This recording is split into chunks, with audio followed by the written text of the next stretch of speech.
మీ calling bell work అవ్వట్లేదా? అయితే ఈ వీడియో మీకు హెల్ప్ అవ్వచ్చు, పూర్తిగా చూడండి. Welcome guys. Calling bell work అవ్వట్లేదని ఓపెన్ చేశాను. సో ఈ ప్లేట్స్ ఏవైతే ఉన్నాయో అవి లూజ్ అయిపోయాయి. సో ప్రస్తుతానికి ప్లాస్టర్ వేసాను ఆ రబ్బర్స్కి. ప్రస్తుతానికి ఓకే, ఎన్ని రోజులు నిలబడతాయో తెలియదు. సో అలాగే ఇక్కడ చూస్తే మనకు ఒక పిస్టన్ ఉంది కదా, స్ప్రింగ్ ఉంది, స్ప్రింగ్ పిస్టన్. సో ఆ పిస్టన్ అనేది స్ప్రింగ్ నుంచి ఊడిపోయింది అనమాట.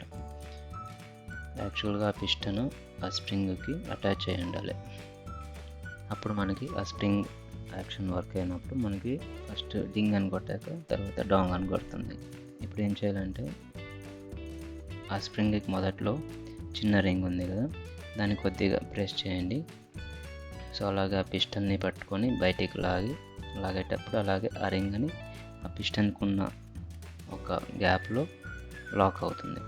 సో ఇప్పుడు చూడండి, స్ప్రింగ్ వర్క్ అవుతుంది, స్ప్రింగ్తో పాటు పిస్టన్ మూవ్ అవుతుంది. ఇలాగా మనం స్విచ్ నొక్కినప్పుడు డింగ్ అని కొట్టాక డాంగ్ అని కొడుతుంది. ఇప్పుడు ఇది క్లోజ్ చేసి స్విచ్ నొక్కుతాను, చూద్దాం. మీకు ఈ వీడియో హెల్ప్ అయింది అనుకుంటున్నాను. Please like, share and subscribe. Thank you for watching.